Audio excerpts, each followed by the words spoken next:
this the guy? No. That the guy? Nope. Him? No. Wait, yes, of course that's the guy. Hey, Trucula! You son of a bitch! I mean... And he told us of his life in the land of Submarine. So we sailed into the sun till we found the sea of green. And we lived beneath the waves in our yellow submarine.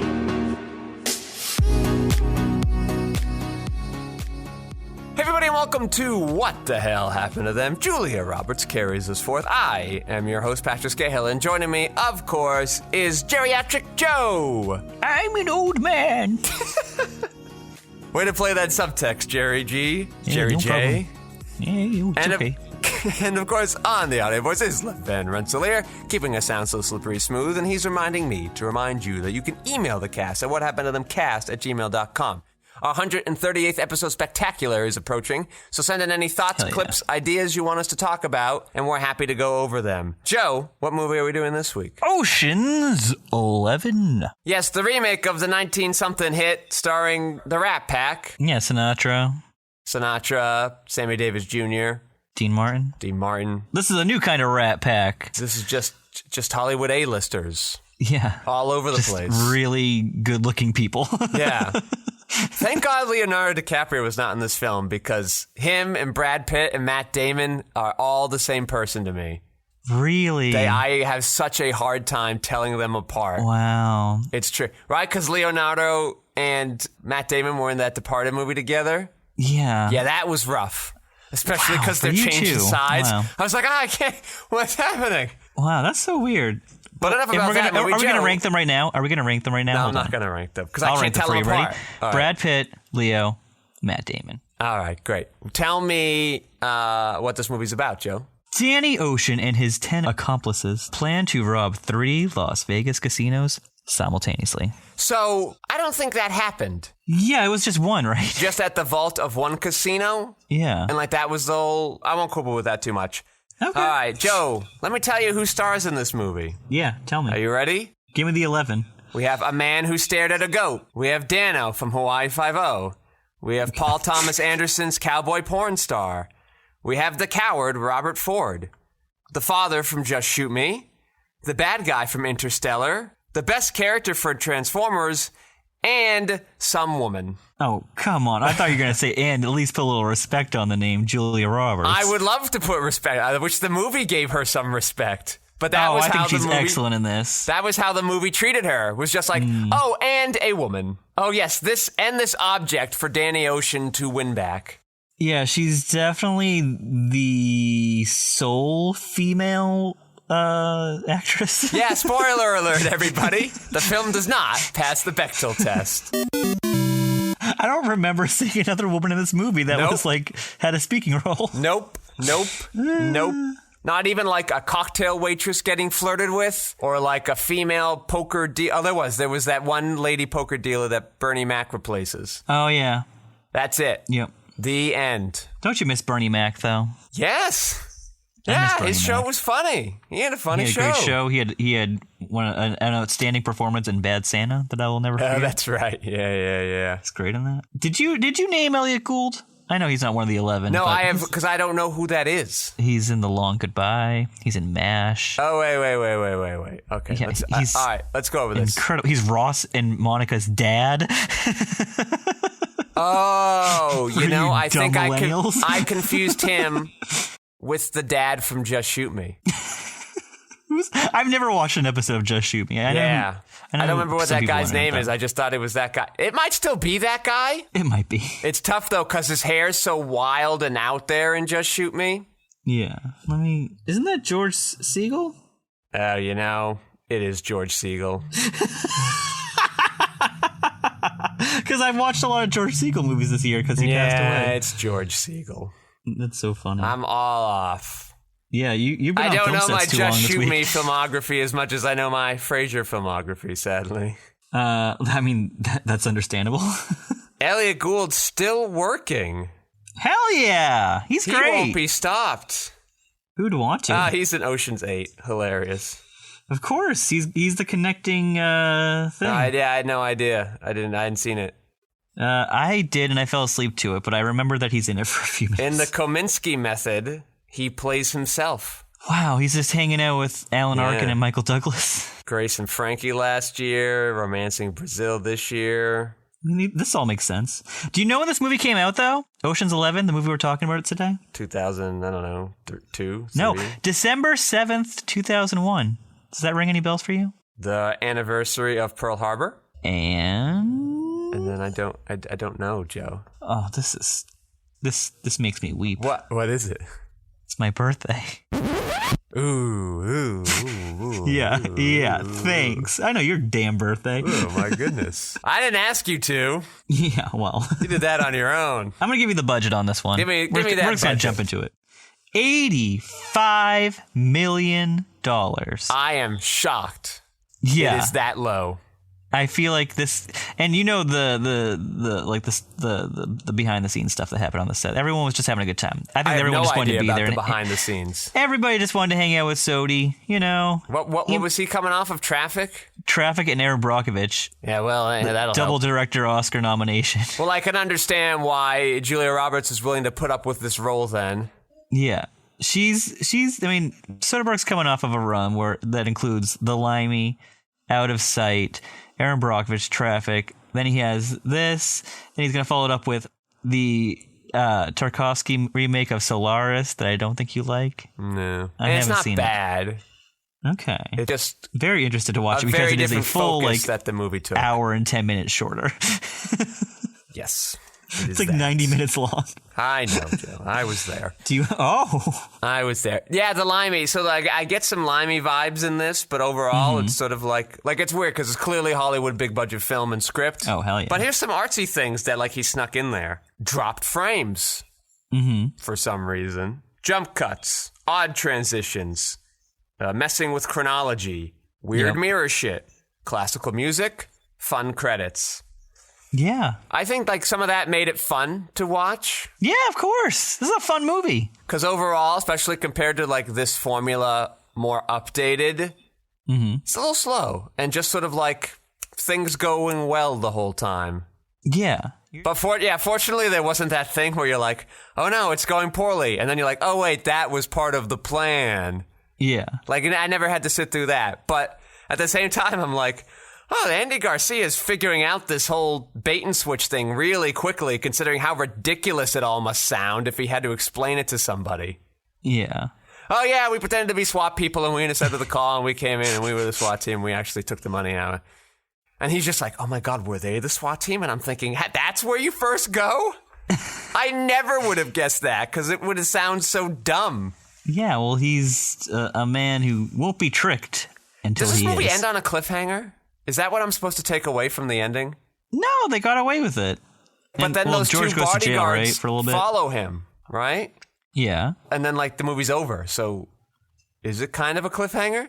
Nah, you mean there's a sequel? There's 2 sequels. Are those bodyguards in the sequel?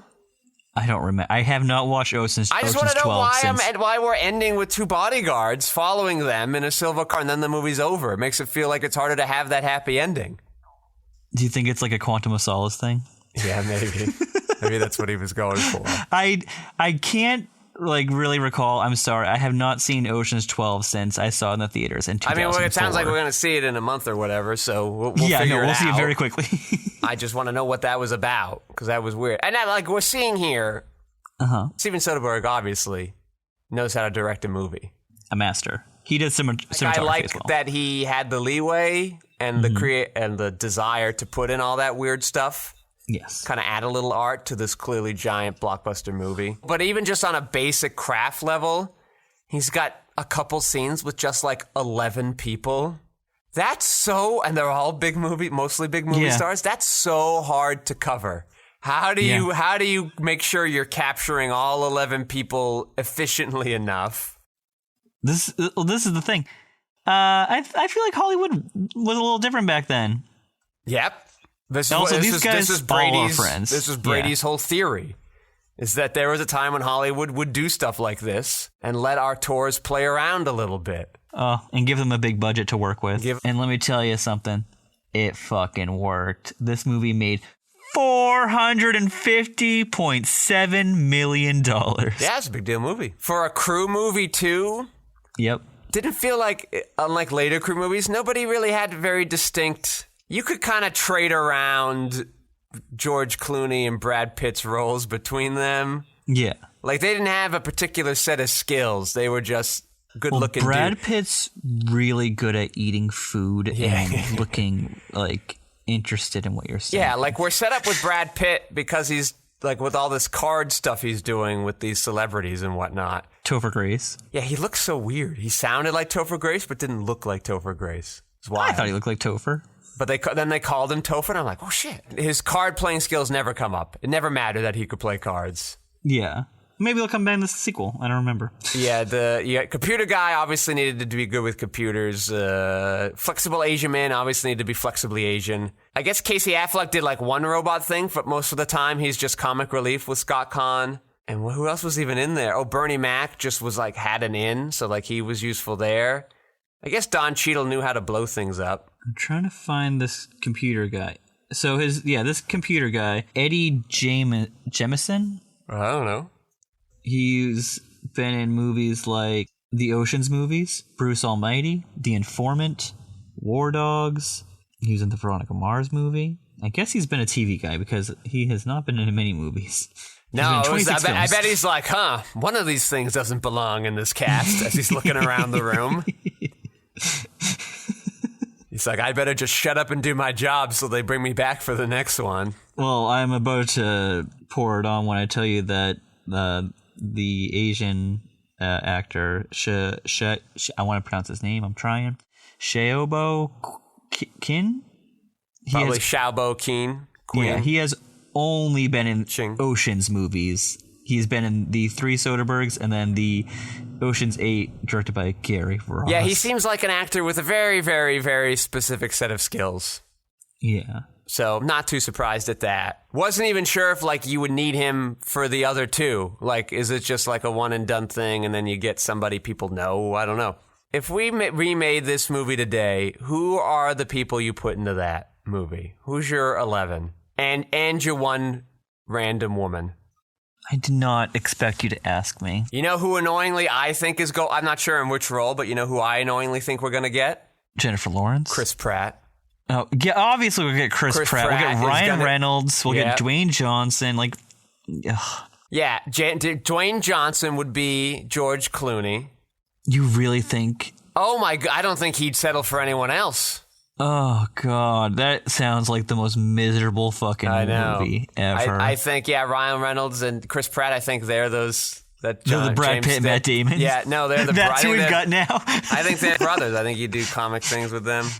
Who are big A-list stars now? We don't have any. I know. Times have changed. You must be talking about Captain America and Iron Man. Oh, yeah, those guys. Not the actors who play them. You know what? That was a thought that I had. As I was trying to think of, like, who are the big stars, I'm just like, are we just going to do the Avengers again? Like, is that what this movie would be? That is our Ocean's 11 now. George Clooney looking quite a bit like Robert Downey Jr. in the first scene of this movie. Oh, you think so? Right, when he's still got, like, the scruff and the weird hair, like 2008 Robert Downey Jr. right now. That's kind of wild. Yeah. Then he cleans up and you're like, you're still George Clooney. So, like, one of the most handsomest men alive. Yeah, exactly. Ocean's 11 is really just the Avengers now. But, like, what's weird because the Avengers cast are really only stars because they were in superhero movies. With the exception of Robert Downey Jr. Yeah, that's true. He was just forgotten. So it's just kind of weird to think, like, what if all these Oceans people had their own movie and then we teamed up to do Ocean's 11? Do you agree though that the female character would be Jennifer Lawrence? Is she our biggest? I had two thoughts. I thought her, but then you know who else I thought that'd be really out there? Who? Kristen Stewart. I would be there day one watching that. To see all three of her scenes. Yes. Yeah. She would like make the whole movie for me. Okay. Anything she does. Maybe Pattinson. Maybe we get them in the screen together. Maybe. Back at it again. He's turned it around. He's really like claimed the throne again. Claimed what throne? He's Batman next year. Oh yeah, that's right. That movie's going to make $1 billion. Of course it is. Just put Batman on a thing. You're done. But the trailers actually look interesting. Doesn't matter if it's good or not, Joe. Well, Doesn't no, I'm matter. just saying that's why it'll get to $1 billion, because we found out that the formula might be like it might be finally like falling apart, because those like the Justice League movies and the Batman versus Superman and all that stuff, they didn't make back their money that they spent. Yeah, but how much did Black Widow make? Well, I mean, are we really going to do pandemic numbers now? Because that movie was barely profitable. I just think, yeah. No movies are making any profits now. I just feel like this, like new Spider-Man and these Eternals, like I just think they're all going to make a bunch of money. Like I don't think it matters. You haven't seen it yet. The dam has broken, my friend. What? The Eternals. What about it? It is the first Yeah. rotten reviewed Marvel movie. I'm a happy man. I'm so excited. What did Shang-Chi make?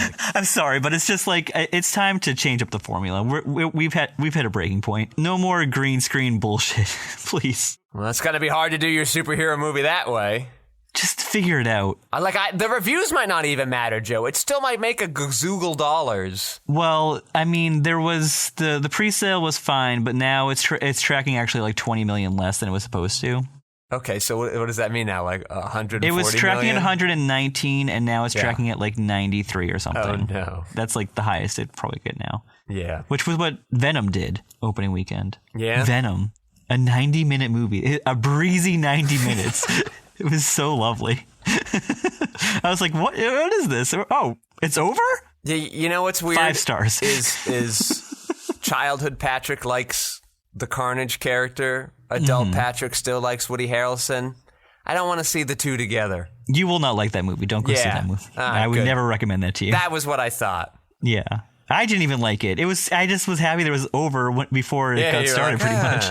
I was like, I did my Marvel trash duty. I saw the movie. Is it Marvel? I guess it is. It's Spider-Man. It's Sony Marvel. Okay. Well, Julia Roberts had nice hair in this movie. Long, beautiful hair, shining, gleaming, steaming, flaxen, waxen. Give me down to there, shoulder length or longer. Here, baby, there, mama, everywhere, daddy, hair. Yes. She nice looks great in this. Yeah, up, down, it all works. I liked how she really commands, and she has a really strong authority, especially when she talks to Clooney. Well, I actually thought that first scene they met, I wish Soderbergh had kind of pulled her back a little bit. Mm-hmm. It was a little too on the nose or like overly melodramatic. And melodrama could be good, but it just felt weird for this movie that was so dry. Mm-hmm. And like in a good way. Like I liked kind of how the humor was done in this. Mm-hmm. And it was kind of like quick pace. Like that's where that limey effect comes in. George Clooney's just kind of like there. And Julia Roberts is like acting with a capital A. And George Clooney isn't. So, like, it's just as a weird... I wish she had kind of been brought back. I think she could have been more commanding, like, being less obviously angry. Mm-hmm. I think that's how I would have done that. Well, you didn't know, but she was holding her Oscar underneath the table, and she kept jabbing Clooney's leg with it. You don't have one of these! Yeah. Matt Damon and Julia Roberts reunite. What are they doing? Remember they're getting that early movie... Matt Damon? Yeah, Matt Damon was in it for like 5 seconds, like it was his first ever movie appearance. She went to dinner at like some fancy guy's house. It was the movie where like she filled up the guy's car with water. Is that Mystic Pizza or is that the other one? That was Mystic Pizza. Matt Damon's in Mystic Pizza? Yeah. I do not remember that. Yeah, because he was in it for like 5 seconds. That's what was notable. Like she's at this table and like the guy has 2 sisters and like one really young brother and he's like all the way at the edge of the table. He gets like a half a line. Wow. Yeah, do you think he was like, hey, remember Miss Pizza? She's like, no. Who the fuck and are he's you? Like, ow. Ouch. Soderbergh really into yellow. Really loves yellow in this movie. Yeah, no, he loves yellow in a lot of his movies. Oh, how does he love yellow? The Informant, Contagion, those are the movies I'm really remembering. Yeah. Those are like a year apart, too. Obviously, Brad and Julia teaming up again. Yes, Mexican. Yeah, yep. That movie dripped out of my brain. I was expecting to love that movie, and it was just like, what? Yeah, it was kind of fun. The Bellagio vault, if you looked at that diagram, looked oddly phallic. Did you notice that? No. I'm sorry. You're getting all these things, and I didn't catch any of that.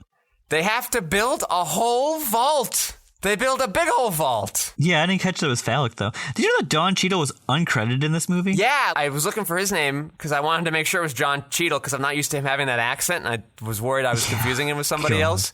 And, like, they had this whole name I didn't recognize, and I was like, why is Don Cheadle being hidden in this movie? What's the deal with that? Yeah, I don't know.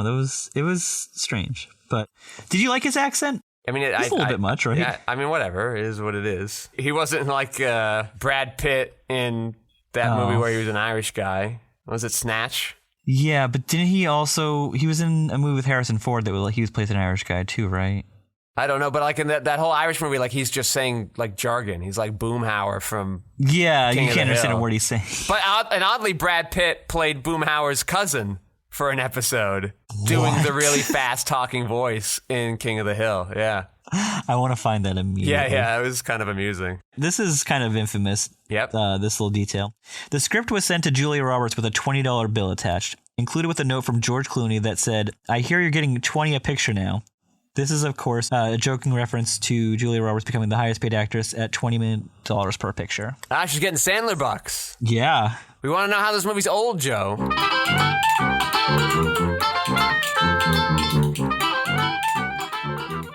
The cell phones? Definitely I saw the flip phone. Thick, fat cell phones. With the little antenna that he drops down. Like, that was like a plot point. He drops it down by the antenna into her pocket. Yep. Thank That God was for incredible. antennas. Yeah. Matt This is a Damon's snap off. Matt Damon's quote unquote lost his pager. No one is Pagers. surprised when Julia Roberts tells somebody, "I don't own a cell phone." They're like, "Oh yeah, that's a normal thing." You had cell phones. There's terrible computer imaging interface, and the computer monitors are thick, fat, ugly squares. And of course, Brad Pitt's hair. Oh, the blonde tips. Yeah, he's looking full in sync in this movie. I love it. He's great. ready to go. Matt Damon's character is like, as much of an arc as we could ask for, I guess. And it reminds me of the A-Team, where Bradley Cooper is like learning from the Hannibal, was this Liam Neeson's character about, and he's like, "I think I can make a plan." Liam Neeson's like, "You're not ready to make a plan yet." The problem with the Matt Damon thing is that they're like, "Matt Damon, you're not ready yet." And then he screws up something, and then they say, "All right, now you're ready, Matt Damon." And I'm like, Yeah. "Oh, he just wasn't," and then suddenly he was? Yeah, of course. Yeah. He was and then he wasn't. I guess. Or he wasn't and then he was. And some of these people working a lot harder than some of these other people, but they all get the same amount of money. Of course. That was the agreement they reached. That's the let me tell you gist. something so fucking wild. Yeah. Bruce Willis was originally cast as Danny Ocean. Okay. But had to pull out due to scheduling conflicts. With what? What else did he do? 2001? Unbreakable? Yeah, I guess you've been doing Unbreakable. Well, I mean, you're certainly not sharing the screen as much. No, what have we been doing? Because Unbreakable came out in 2000. Oh, okay. I don't know. I'll look that up. I think that's fucking crazy. Bruce Willis, I'm sorry. At that point, it was over. He was much less charming than George Clooney. No way. No way would this would never have worked with him. He's fucking like franchise cancer now. Most of this movie, I think, worked fine. There's this aggressively long fountain scene at the end. Yeah, that was the last one they shot. I didn't need that. Oh, okay. Well, they did. I know you're trying to like give a tribute to like the whole crew because we're sending them off and not really wrapping them up at all. They're just like the heist is over. But Yeah, I got the movie that we Bruce gotta Willis was slowly track across all 10 of those dudes. shooting. And then I gotta go on close-ups on most of them. And then I gotta watch each one walk away alone. Too much. All right, you I didn't like that it. George Clooney gets arrested at the end, though. That was a nice touch. Of course. That was pretty cool. Bruce Willis had a scheduling conflict because he was shooting the movie Bandits. Oh, I bet he wish he didn't do that. Yeah, with Billy Bob Thornton, directed by Barry Levinson, who was, I believe, not on a hot streak at that point. I think it was. That was much part of the over. issue. Yeah. Yeah. Hold on, because Barry Levinson, what a drop off, right? Oh no! His follow up to Bandits was Envy. Did you ever see Envy? Nope. A movie that I liked when I was 14 because it was about Jack Black and Ben Stiller. Oh, yes, I saw the post-it. That was that year, like, Ben Stiller had, like, 4 movies come out. 4 movies within 4 months. Yeah, that was a bit too much there. He had Envy, Starsky and Hutch, Along Came Polly, Meet the Fockers, and there's like 3 more I'm forgetting. I'm really forgetting 3 more of those. He had so many movies in 2004. Dodgeball, the Pooh-Pourri movie. Envy, how can you forget? Yes, I know. Genius. Sphere, Liberty Heights. You know of any of these pictures? Nope. I mean, I guess maybe the last hit he had was Wag the Dog successful? I watched that movie this year. That movie was... You seen Wag the Dog? De Niro, No, I have Dustin not. Hoffman, No. Anne Heche, Woody Harrelson, Dennis Leary, Willie Nelson. There's a lot of people in this movie. $15 million budget. Well, that's not bad.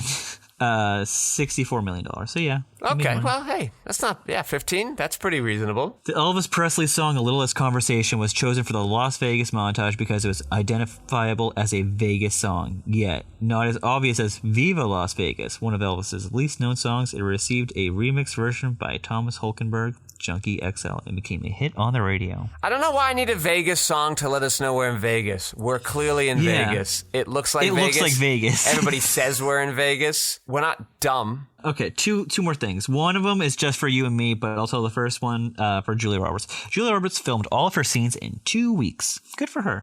Yep, that seems reasonable. Make that 20, the $20 bill. And Ted Griffin wrote this movie. Who is Ted Griffin? He, I believe, co-created or had a very big producing hand and wrote most of the episodes for a show that we watched that I forced you to watch called Terriers. Oh. You remember Terriers? I remember Terriers, yeah. I don't know if our listeners do, but I do. What a great little show. 13 episodes. 13 glorious episodes for Joe. Don't ever bring that show back. It ends perfectly. All right. I'm sure they won't, Joe. Don't worry. I know. That's not something you have to be afraid of. I'm so happy that it will just live. Terriers. That it lives on. Yeah. Television purgatory. Okay. Well, let's go to last looks, Joe. What's your last looks on this movie? Julia's great in this. I'm glad she got a little nice $20 bill for her role. Yeah, why does Julia take this movie? Well, she likes the director a lot, clearly. She was hanging out with her friends. I mean, what, she got a scene with I can't remember the names, Brad Pitt, and then one with George Clooney, a couple with George Clooney, Andy and then Garcia. one with Andy Garcia, and that's it. Yeah, she's hanging with friends. Yeah. Yeah, 2 weeks of worth of work. She probably did clean up pretty handsomely from that. So, and it's going to be this big, giant, the blockbuster of blockbusters for that time. So, makes total sense.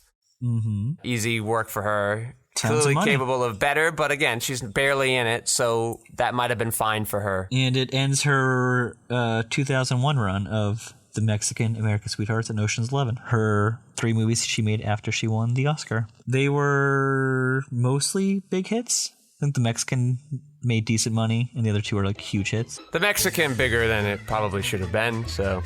Yes. Yeah, and again, some of these might have been made before she officially won, so I'm interested to know what the next year brings. I think that gives you a better idea of what her post-Oscar choices were. Well, all right, Joe. Thanks for stopping by. We're happy to have you here. Mm-hmm. Thank you. And of course, thanks to Le Van Rensselaer for keeping us sound so slippery smooth. And I am your host, Patrick Skeyhill. You can find my features, documentaries, short films, video essays, animations, behind-the-scenes footage, and so much more at QuixoticUnited.com. And now, all of our audio-related materials on our sister station, Quixotic Harmonics. Thank you all for listening. Joe, say goodnight. Good night.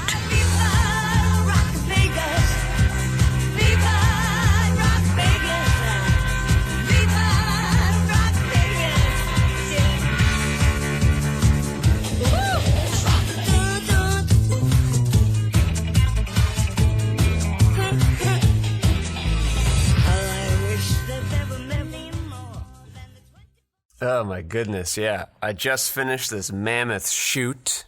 Uh-huh. How you doing? Doing all right. And you know, Joe, at the 11th hour, 3 days before we shot, we actually locked, I'm going to try to undersell this, Uh-huh. a TV actress. You can't say who it is, right? Well, I can edit it out for your okay. sake. Have you seen the show Criminal Minds, Joe? I know of it. My mom watches that show, so I bet if I mentioned anyone, she'll be like, oh, wow, yeah, I see her. She's third build. She was in 312 episodes. Holy shit. 312. Yeah. Yeah, 2005 to 2020. Oh, it wrapped? Yeah, it wrapped during the pandemic. Mm-hmm. Wow. Wait, how many was she in? 312? Maybe 321, something like that. Oh, well, is she in the entire show? Because it's 324 episodes. Yeah, I guess she missed a couple. Maybe she got a couple off days. That's fine. I mean, that's still a pretty big number. Yeah. I'll take a peek on my free AMC thing. Yeah, I mean, got maybe. it playing there. At the same time, too, that's a movie I feel like I'd like to watch while folding laundry or something. You know? Yeah, I mean, but I feel like, I mean, just from my point of view, I feel like my conversation on my end is a lot better when I'm more engaged with the movie. And if I do have an opportunity to be more engaged with something, then I'm just going to take it. I don't care if it's like $8. Yeah, no, that's fine there. I want to give you the full conversation. Done first to get her out of there, which wasn't the most efficient thing to do on certain days, but it was very helpful to have her. The main guy we got too, not famous yet, but has been in some. He was in like American Housewives and some other show, like another crime show. I forget what that one's called. There's so many. It was on HBO. I found it on HBO Max. They had like a bunch of stuff. He was in like a couple episodes, but it's like a weird show where like they have like 5-part episodes within a season. The crime maybe it's called Major Crimes. Is that a show? Major Crimes for USA? Maybe. I found it on HBO because I was trying to see this thing. HBO Max has been like just like grabbing up anything that it can. Like it's got all the like Fresh Prince of Bel-Air, which I know is on an HBO property. Yeah. And it's got all of Friends, and it's got all of just The Big Bang Theory. The Big Bang Theory. That's not a Warner Brothers thing, is it? Is it? Maybe? I think Paramount owns it. Well, that's weird because there's Paramount Plus now. Yeah, but at the time, you know. Yeah, I know. It's crazy. It's crazy how all this stuff just kind of like happens. I don't get it. Yeah, so there was a Major Crimes is what it was called. Oh, yeah. So I've heard of that then. And Glow. Wow. Glow! He was in Glow. That's wrestling. Yeah, I know, Joe. Well, you don't watch wrestling. I don't watch wrestling, but I am familiar with Glow. Oh, okay. Yeah. Let me give you a couple of things that you've missed probably because you've just been out of the loop. Yeah, I think I've actually left the whole podcast booth set up since last time we met because there was no time to take it down. Oh, wow. Wait, what? I basically got off recording with you, did all the equipment pickups and pre-dressing that had to be done that day. Then it was shooting. And then yesterday was taking down, undressing all the houses, returning equipment. And now today, I meet with you to record. Yeah, but like, I didn't know that where you do the podcast is like something that you like disassemble. Yeah, this new office is much bigger than my old one. You may remember. The old one also had the benefit of the slanted roofs.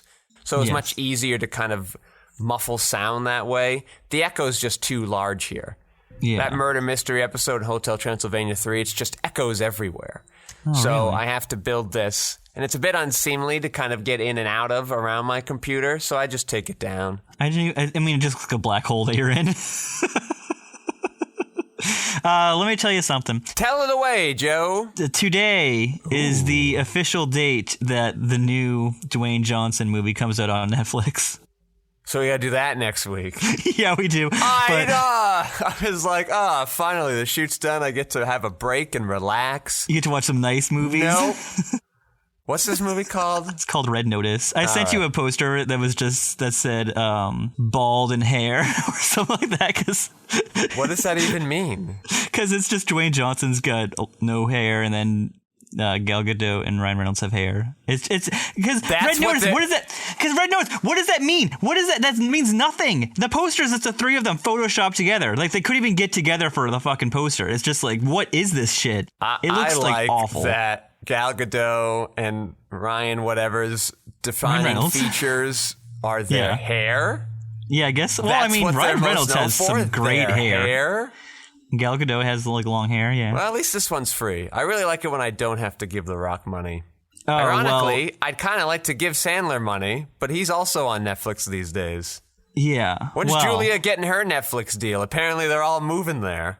I think hers will probably be on Prime since Sam Esmail has like a Prime overall deal right now. Yeah, okay. If I had to watch this movie, which I'm going to tell, I don't know how to explain this, but if I had to watch this movie on my TV on Netflix, I would be probably on my phone most of the time. Like just my eyes would just drip off the screen and be like, no, Yeah. can't do this. So luckily for me, Lincoln has the movie screening for a 1 week, 1 week run. So I'm going to see it in the theater. Thank fucking God, a big action movie in the theater. Thank you, Lincoln. They've been doing pretty well by me. Like they play some Netflix movies, they play some Amazon movies. Okay, well, I guess we'll just jump into this movie then. I'm seeing Spencer today. Do you know what Spencer is? Spencer's Music and Gifts. No, it is the Princess Diana movie starring Kristen Stewart, directed by Pablo Larraín, who It's made called Jackie. Spencer? Yeah. Who the fuck is Spencer? I believe that is the man she had an affair with over the weekend before she was murdered. I don't know if that's the most interesting angle to take. Well, we'll see. You let me know. Is this one a musical? Is there a Princess Di musical gonna happen? That's on Netflix right now. What? Oh, we got like 3 Princess Di musicals. Yeah, and going? then The Crown. They gifted us with a year break for The Crown, but yeah, next year's The Crown will be about Princess Diana. So, is it like 2003? I'm just getting swamped in endless commercials and promos for like Lady Di, Princess Di collector's plates and statuettes and memorabilia coins. It was 6 years. It wasn't even a 5-year anniversary. It was 6 years after her death. Yeah, like it's just. Why Have are we your marketing? 7th year anniversary of Princess Diana being murdered. Fucking hell. Yeah, This world how sucks. weird we like market this poor corpse of a woman. Just let her rest in peace. My Poor goodness. corpse of a woman. That's so lovely to My describe her like that. God. Leave her alone, Christ. everybody. Okay. We should do a What Happened to Them Princess Di movie podcast. Oh, God. I hope not. All right. We'll see how it is. Yeah, speaking of tasteless ideas. Nah, sorry. We're not doing a rock movie this week.